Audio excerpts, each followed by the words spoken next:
ஜெய் ஸ்ரீராம். என் YouTube பார்க்குறவங்க like பண்ணுங்கள், share பண்ணுங்கள், சப்ஸ்கிரைப் பண்ணுங்கள். இப்போ அழகுங்கிறது வேறு, அழகான மூஞ்சி, அழகாக இருக்காங்க அப்படிங்கிறது வேறு, மூஞ்சில் அறிவு கலை சுட்டுதுப்பா அப்படிங்கிறது வேறு.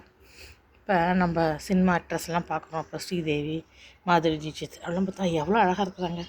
அந்த சௌந்தர்யா, இப்போ இருக்கவங்க மூஞ்செல்லாம் எனக்கு பிடிக்கல. அது மாதிரி வந்து பார்த்தோன்னே எவ்வளோ அழகாக இருக்கிறாங்க இவங்க அப்படின்ற மாதிரி நம்ம நினைப்போம். அது அழகு.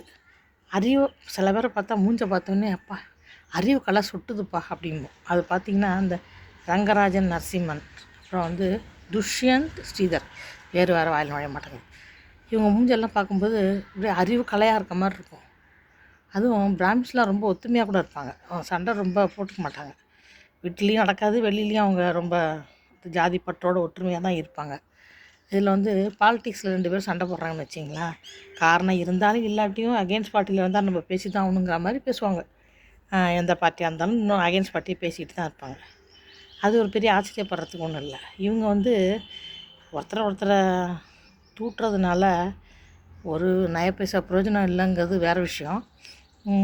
ஆச்சரியமாக இருக்குது. இப்படி அறிவு கலையோடு இருக்கிறவங்க, நல்லா படித்தவங்க, 2 பேருமே நல்லா படிச்சிருக்கிறாங்க, ரொம்ப நாலேஜ் இருக்குது. அப்படி இருக்கும்போது இவ்வளோ கருத்து வேறுபாடுகள் வரதை பார்த்தா இவங்களே இப்படி சண்டை போட்டுக்கிறாங்களே, சாதாரண மக்களுக்குள்ளே எவ்வளோ சண்டை வரும் அப்படின்னு யோசிக்கிற மாதிரி இருக்குது. லைக் பண்ணுங்கள், ஷேர் பண்ணுங்கள், சப்ஸ்கிரைப் பண்ணுங்கள்.